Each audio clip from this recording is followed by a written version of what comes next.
রাজনৈতিক উদ্দেশ্যেই আওয়ামী লীগের সময়ে গুমের মতো নৃশংস ঘটনা ঘটানো হয়েছে, যাতে তৎকালীন প্রধানমন্ত্রী শেখ হাসিনা, তার প্রতিরক্ষা বিষয়ক উপদেষ্টা তারিক আহমেদ সিদ্দিক, তৎকালীন স্বরাষ্ট্রমন্ত্রী আসাদুজ্জামান খান কামাল সরাসরি সম্পৃক্ত।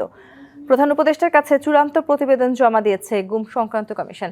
গুমের মতো নৃশংস ঘটনা যাতে আর না ফিরতে পারে তা প্রতিকারের পথ খুঁজে বের করার তাগিদ দিয়েছেন ডক্টর মোহাম্মদ ইউনূস। প্রতিবেদনে বলা হয়েছে, আওয়ামী লীগের সময়ে ১,৫৬৯টি গুমের সন্ধান পেয়েছে গুম সংক্রান্ত কমিশন অফ ইনকোয়ারি, যার মধ্যে ২৮৭টি ঘটনায় ভুক্তভোগীর কোনো সন্ধানই মিলছে না।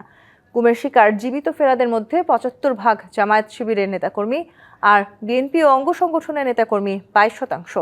এখনও নিখোঁজ নেতাকর্মীদের মধ্যে ৬৮% বিএনপি এবং ২২% জামায়াত শিবিরের। কমিশন প্রতিবেদনে বলেছে, সাবেক প্রধানমন্ত্রী শেখ হাসিনা অনেক গুমের সরাসরি নির্দেশদাতা, আবার গুমের শিকার অনেককে ভারতে গোপনে হস্তান্তর করা হয়েছে। নতুন এবং ফিরে আসা গ্রাহকদের জন্য নগদে চলছে ক্যাশব্যাক সহ প্রতিদিন হাজারো উপহার জেতার সুযোগ। হবে আশা আর ফেরা, সারপ্রাইজ সেরা।